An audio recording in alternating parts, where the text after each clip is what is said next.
There are motorcycles that age, and then there are others that, no matter how many years pass, still turn heads.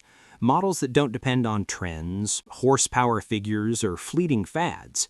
Motorcycles that become legends. Today, I'm going to show you the top 5 motorcycles that never go out of style. These are machines you could buy today or 10 years from now, and they will remain just as desired. But first, tell me something. What makes a motorcycle eternal for you? Is it its design, its history, or the sensations it transmits? Leave your thoughts in the comments below. And if you're as passionate about motorcycles as I am, please subscribe and hit the notification bell, because here we talk about motorcycles with soul. Let's get started. Honda Africa Twin. This isn't just a motorcycle, it's an open passport to any corner of the map. In its most recent version, every detail has been refined with a single idea in mind, making that adventure dream completely real. At its heart beats a 1,084 cubic centimeter parallel twin-cylinder engine, which is about 66 cubic inches, and it is pure modern engineering. Don't worry, I'm not going to overwhelm you with meaningless figures, just keep this idea. Smooth, characterful, and always available power delivery. Its 101 horsepower arrives progressively, accompanied by torque that seems never-ending, especially at low and medium revs. And that's the key to this bike. It's not trying to break top speed records, although it can approach 200 kilometers per hour or about 124 miles per hour without breaking a sweat. Its true virtue is absolute control and immediate response just when you need it, whether linking asphalt curves or climbing a loose dirt slope. And now comes one of those details that you truly fall in love with, its efficiency. In touring mode and with relaxed riding, it can get close to 20 kilometers per liter, which is roughly 47 miles per gallon. Translated to real life, that means a range of over 400 kilometers, or over 250 miles, thanks to its 24.8-liter tank, which holds about 6.55 US gallons. Fewer stops, more road. Pure freedom. Let's move on to the chassis without losing that adventurous essence. The double-cradled aluminum frame is the backbone of this machine, light, rigid, and with a geometry that transmits enormous confidence in any situation. It doesn't matter if you're standing on the pegs on a broken track or leaned over in a fast curve, the bike always feels stable and predictable. The suspension is another of its strong points. Up front, it mounts a 45mm Showa inverted fork, which is about 1.77 inches, and at the rear a monoshock. Both are fully adjustable and designed to devour terrain imperfections without losing composure.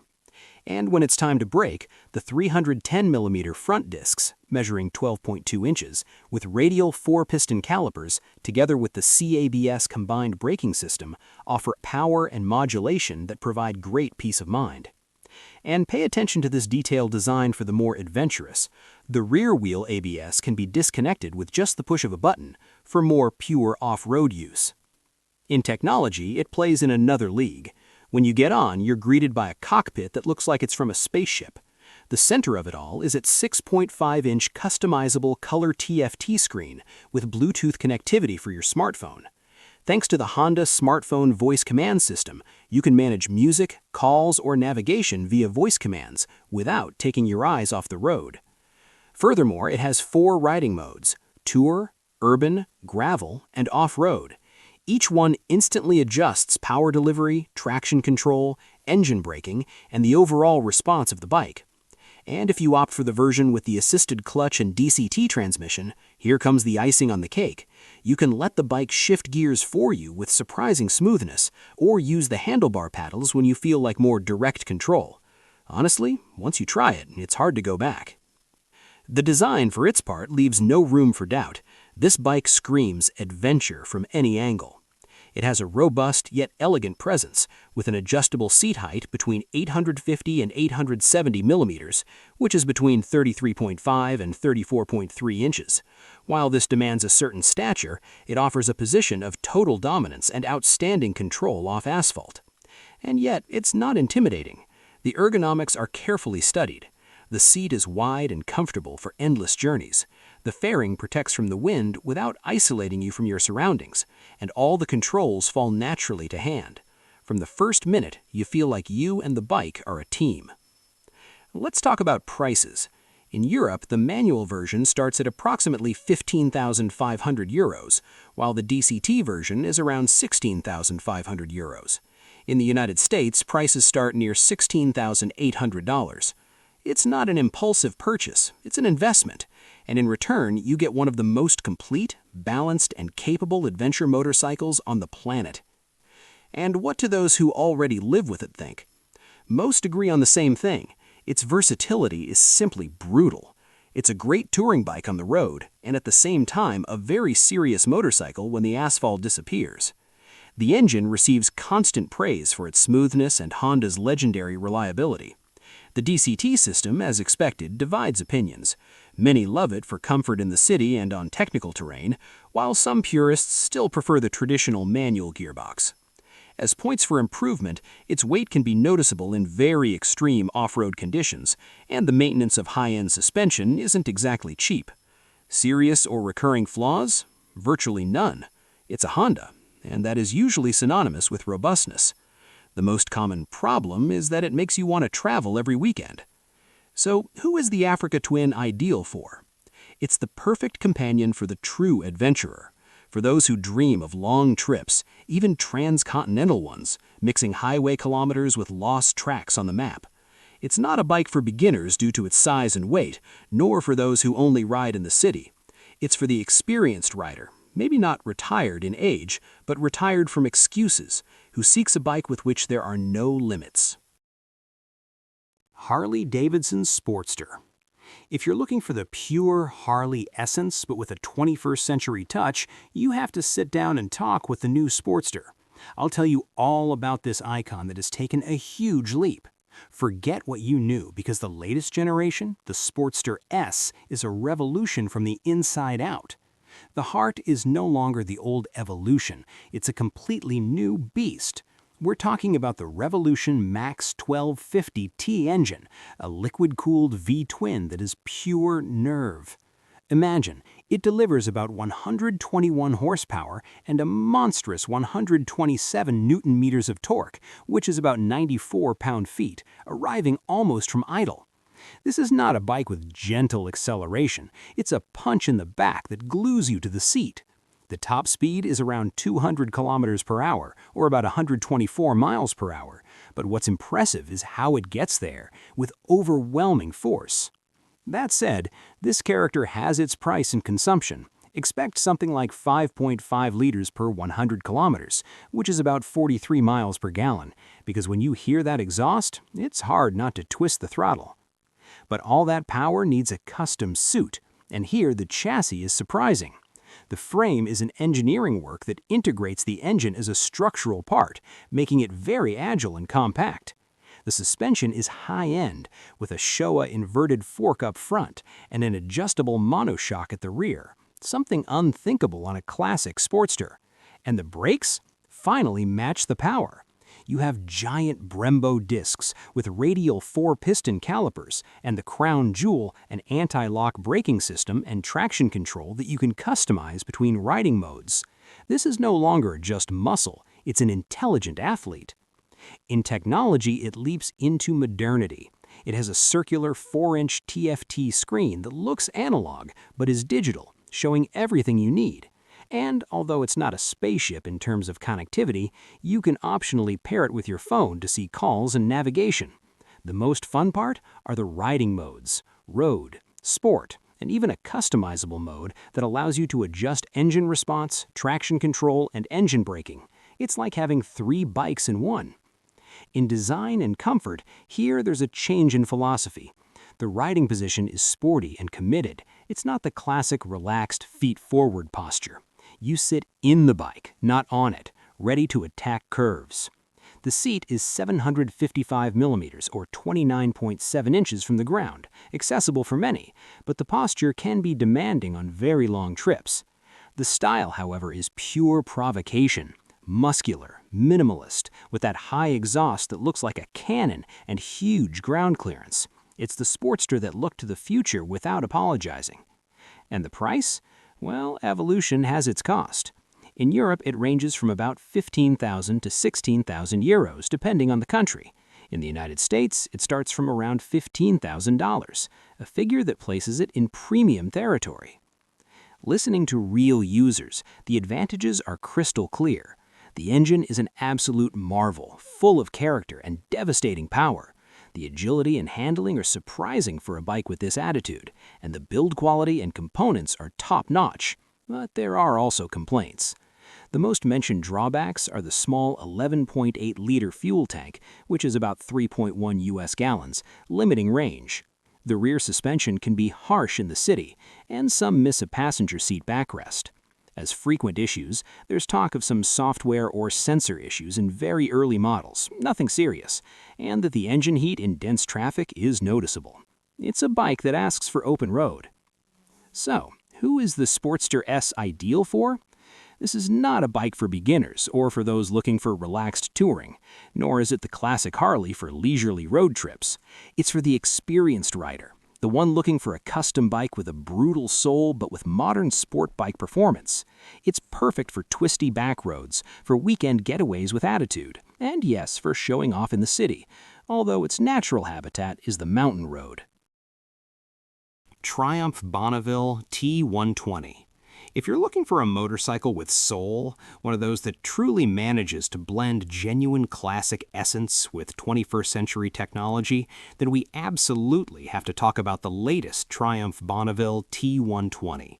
Get ready, because this machine isn't just a pretty bike to look at, it's a two-wheeled experience, the kind you feel, the kind you remember, and the kind that ends up making you fall in love. Let's start with the heart, because that's where the magic truly beats.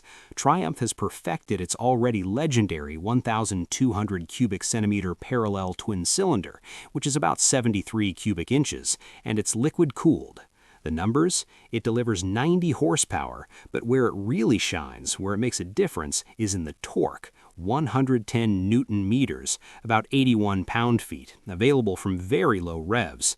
And this translates into something very clear when riding it. You don't need to wring out the engine or keep it high in the revs to enjoy it. You open the throttle, even at low revs, and the bike responds with delicious smoothness and constant force that brings a smile to your face under the helmet. It's not a bike designed to break top speed records of 180 to 190 kilometers per hour or 115 to 118 miles per hour, but its great virtue lies in that linear, progressive, and always available delivery. It's perfect for enjoying every kilometer, plus with quite reasonable consumption for its displacement, around 5 liters per 100 kilometers, about 47 miles per gallon in mixed use. In short, it's an engine with a ton of character, but refined enough to live with every day. All this well-dosed power is supported by a chassis that transmits absolute confidence. The steel double cradle frame maintains that classic spirit, but offers very modern behavior, stability on the straight, friendliness in curves, and a feeling of control that is appreciated from the first moment. The suspension, with 41mm Kayaba fork at the front, that's 1.6 inches, and dual rear shocks, is clearly oriented towards comfort. They don't aim to be sporty, and they don't pretend to be, but they absorb bumps with elegance and maintain composure even on bad roads. And when it's time to brake, the package delivers with flying colors. Dual 310mm Brembo discs up front, measuring 12.2 inches, with dual piston calipers, accompanied by dual-channel ABS, offer braking that is progressive, powerful, and very easy to modulate. It's a chassis package designed not for racing, but for traveling and enjoying without surprises. But attention, because the Bonneville T120 is not stuck in the past. Technology is there, integrated intelligently and without breaking the classic aesthetic. It features a circular-designed instrument cluster with a central LCD screen that shows all essential information: tachometer, digital speedometer, fuel level, dual odometer, and even a fuel consumption gauge. From that same menu, you can manage the riding modes, road and rain, adjust traction control, activate cruise control, which is a true luxury on long trips, and also connect your smartphone via Bluetooth. This lets you see incoming calls or control music directly from the bike. All of this without sacrificing a single bit of the retro look that is so lovable. And if we talk about design, here the Bonneville plays in another league. It's an impeccable homage to the 60s, with its teardrop tank, chrome exhausts, bench-style seat, and those metallic details that shine with personality. But the best part is that it's not just visual. The ergonomics are very well thought out. Relaxed riding position, feet slightly forward, handlebars wide and at just the right height, and a seat only 790 millimeters from the ground, or 31.1 inches, which allows almost any rider to reach the ground well and feel safe from the first moment. It's a bike that invites you to ride for hours, without hurry and without fatigue. And the price?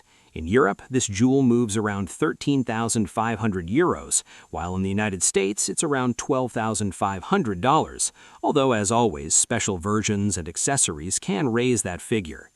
If we listen to real owners on forums and social media, there are points on which practically everyone agrees. They highlight its excellent build quality, the care and materials, and an engine that is simply perfect for relaxed touring. Also, it's a bike that attracts looks wherever it goes. On the downside, some point out its weight, around 230 kilograms wet, which is about 507 pounds, something that's noticeable especially in very low-speed maneuvers or when parking. Others, more demanding, miss a suspension with a bit more margin for very high paces, and mention that certain elements, like the chrome fenders, can scratch relatively easily. No serious recurring faults are reported, but as with any modern and sophisticated motorcycle, it's key to strictly follow official maintenance schedules. So the big question, who is the Triumph Bonneville T124? It's the ideal bike for those who value the journey more than the destination, for those seeking elegance, comfort, and character, whether from moving around the city with style, enjoying weekend getaways on back roads, or even doing long trips well equipped with luggage. It's not the best option for an absolute beginner due to its weight and power, but a rider with some experience, more undoubtedly a more mature motorcyclist, one who's no longer in a hurry and wants to enjoy every kilometer, will find in the T120 a faithful and very special companion.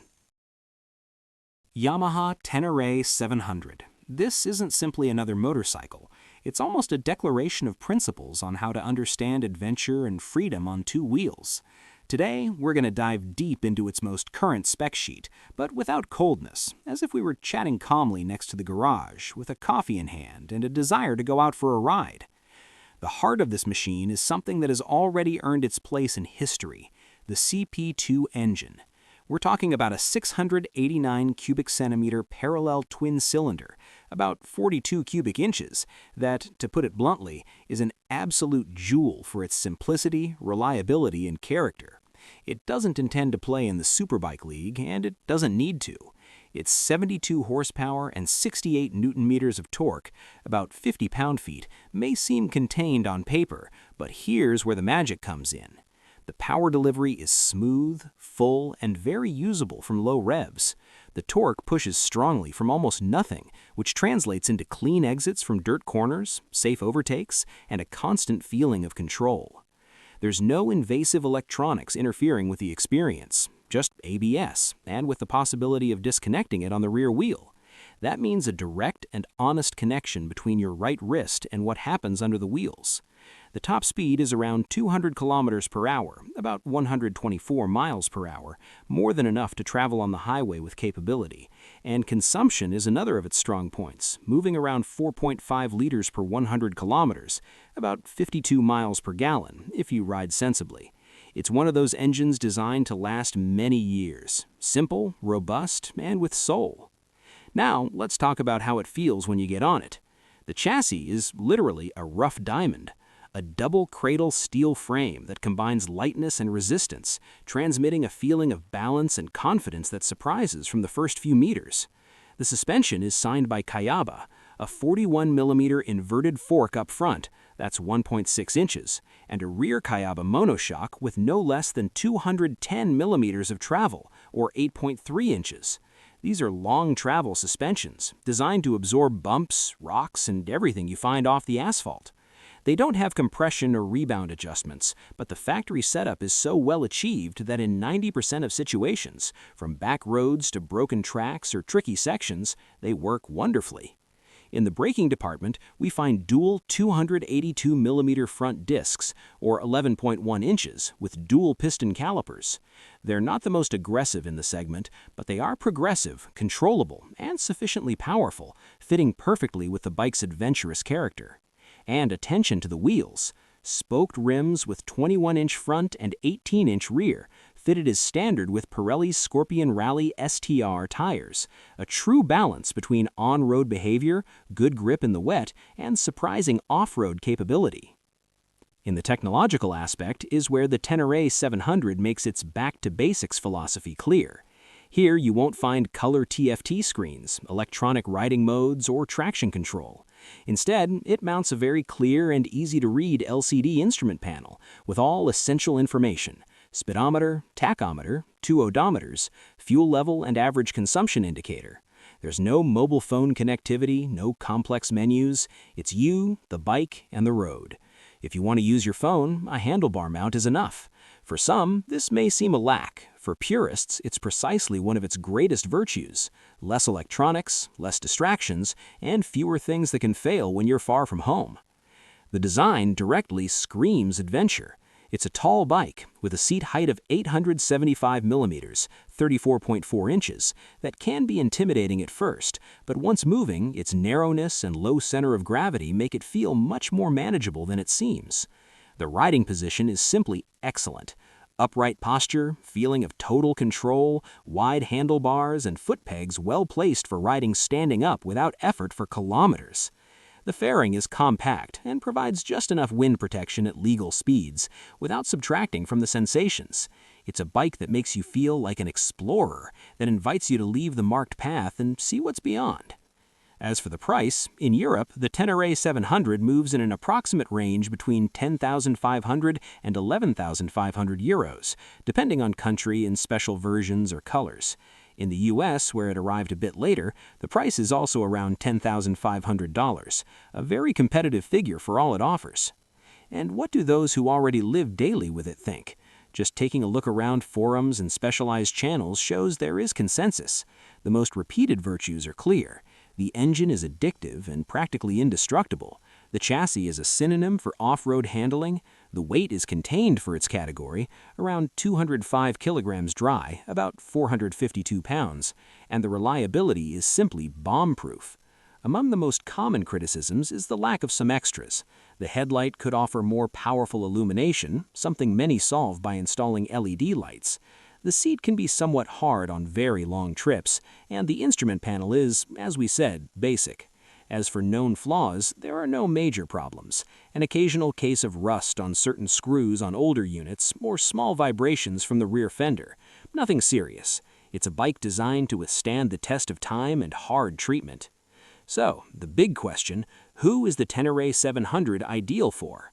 It's the perfect companion for the adventurous rider who values the pure feeling of riding above electronic gadgets. For those who dream of long trips on back roads and tracks, for those coming from a heavier trail bike and seeking lightness and fun, or for those with experience who appreciate simple, honest, and reliable mechanics. It's not the best option for absolute beginners due to its height and character, nor for those seeking maximum comfort on the highway or the latest technology. This bike is about something else, feeling the road and enjoying every kilometer. Ducati Monster. If you think you already know it, wait to hear everything the latest version of the Monster brings. The current Monster has taken a radical turn, clearly designed to conquer a new generation of riders. So get comfortable. Imagine we're in the garage with a beer in hand, and we're going to dissect it piece by piece. Let's start with the heart, because here's one of the big newses. The current Monster leaves behind the legendary 1,200 cubic centimeter Testostretta and adopts a more compact and lighter 937 cubic centimeter, which is about 57 cubic inches, with an 11-degree configuration. Now, don't let the displacement fool you, because this L-twin is an absolute engineering jewel. It delivers 111 horsepower and 93 newton-meters of torque, about 69 pound-feet, available practically from low revs. The top speed? It's around 225 kilometers per hour, about 140 miles per hour, more than enough to put a smile on your face on any back road, and also on the highway. The best part is how it delivers that power. It's smooth, progressive, and very manageable, but as soon as you open the throttle, it responds with that characteristic Ducati aggressiveness. And if we talk about consumption, if you're reasonable with your right hand, you can get around 5 liters per 100 kilometers, about 47 miles per gallon, a pretty decent figure for a bike with this character. Now we move on to the chassis, and here is where the new Monster completely reinvents itself. The frame is a true work of art in aluminum, directly inspired by that of the Panigale. It's extremely light and rigid, and that translates into spectacular agility, especially in tight corners, where the bike seems to lean by itself.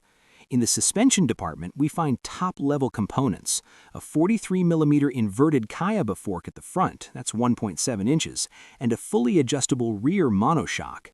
And the brakes, here Ducati held nothing back. 2 320mm front discs, or 12.6 inches, with Brembo radial 4-piston calipers. In practice, this means brutal braking power, with precise, modulable, and confidence-inspiring feel. Furthermore, it includes the Bosch cornering ABS as standard, which adds an extra layer of safety even when braking while the bike is leaned over. In the technology department, the Monster is on par with many current superbikes. The 4.3-inch color TFT screen is clear, sharp, and customizable. It shows you absolutely everything, from the tachometer to tire pressure. And this is complemented by connectivity via the Ducati multimedia system, which, when synced with your smartphone, allows you to receive calls, follow navigation, or control music directly from the handlebar. It also has 3 riding modes: Sport, Road, and Wet, plus traction control, wheelie control, and anti-wheelie clutch, all managed by a state-of-the-art control unit. In short, you have a true electronic assistant that helps you get the best out of yourself and the bike in any situation. Now let's talk about design and comfort, an area that always generates debate among purists. The new Monster opts for a much more minimalist and light style. It bids farewell to the classic tank and steel subframe, and in return gains modernity and visual cleanliness. The riding position is ergonomic and sporty, but not extreme. The handlebar is well placed, the feet slightly back, and the seat, located 820 millimeters from the ground, or 32.3 inches, is accessible for a vast majority of riders. Even so, shorter riders will appreciate knowing there's a low seat option. It's a bike designed for medium-distance trips. The seat is firm but not uncomfortable, and the small fairing offers some protection from the wind. As for the price, there are no surprises here. In Europe, it starts from approximately 12,500 euros, while in the United States, it's around $13,000. It's clearly a premium motorcycle, and the price makes that very clear. But in return, you get outstanding build quality and top-level components. And what do real users say? On forums, the same virtues are repeated over and over: impressive agility, a fun engine full of character, and a light weight that makes it especially pleasant in the city. The electronics also receive very good reviews. On the less positive side, the maintenance cost is mentioned, which isn't exactly low. After all, it's a Ducati, a seat that's somewhat hard for very long trips, and for some, a design that is too refined and has lost part of the original Monster spirit. As for common faults, no major mechanical problems are reported, although some users talk about noticeable heating in urban riding, typical in twin-cylinder engines, and minor software glitches on the screen that are usually fixed with dealer updates. So, the big question: who is the Monster ideal for? It's not a bike designed for absolute beginners, although its manageability makes it much more accessible than previous generations. It's perfect for the urban and sporty rider looking for a naked bike with soul, one that shines especially on twisty roads and can be used daily. For long trips, it can manage, but it's not its natural environment. Nor is it the indicated bike for someone looking for a classic customization project. This Monster is designed for those who want cutting-edge technology, pure sensations, and modern design, and are willing to pay for it all. After seeing them all, if I had to choose one motorcycle for life, my choice would be the Triumph Bonneville T120. It's not the fastest nor the most striking, but it's the one that invites you to enjoy without hurry. It's a motorcycle that doesn't follow trends because it's already a classic, with character, elegance, and soul in every kilometer. Now tell me, what is your eternal motorcycle? I'll read you in the comments. If you like motorcycles with soul and you like this video, don't forget to support us with your like by subscribing and hitting the notification bell to make this biker family bigger and bigger. Good rides to everyone.